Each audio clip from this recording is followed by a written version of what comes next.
আগে সরকার দুর্নীতির ফলেই এগুলা হচ্ছে। আপনার একটা জিনিস দেখেন, একটা পদ্মা সেতুর কথাই বলি আমি। পদ্মা সেতুর পিলারে দেখলাম যে গতকালকে একটা ভিডিও দেখলাম যে পিলারের নিচে অনেক জায়গায় পাটল ধরেছে। ঠিক তেমনি মনে করেন আপনার এই যে গতকালকে যে দুর্ঘটনাটা ঘটলো, একজন পথচারী মারা গেল, তার জীবনের মূল্য কত? মাত্র 5 লক্ষ টাকা। আর বর্তমানে হচ্ছে এক ভরি স্বর্ণের দাম কত? 2,08,000 টাকার মতো।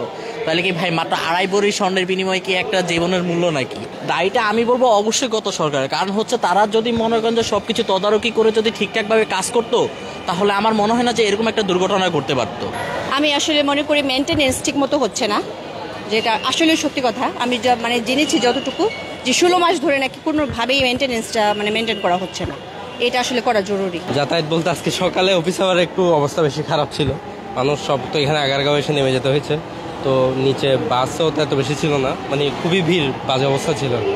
আমরা যে একটা জিনিস ক্রিয়েট করি, সেই জিনিসের মধ্যে যদি ফল্ট থাকে, সেই ড্রাইভারটা তো যে ক্রিয়েট করছে তার আর কি, তাই না? তো এখানে আসলে ফিক্সড করতে বলতে পারতেছি না দাদা, এটা কার।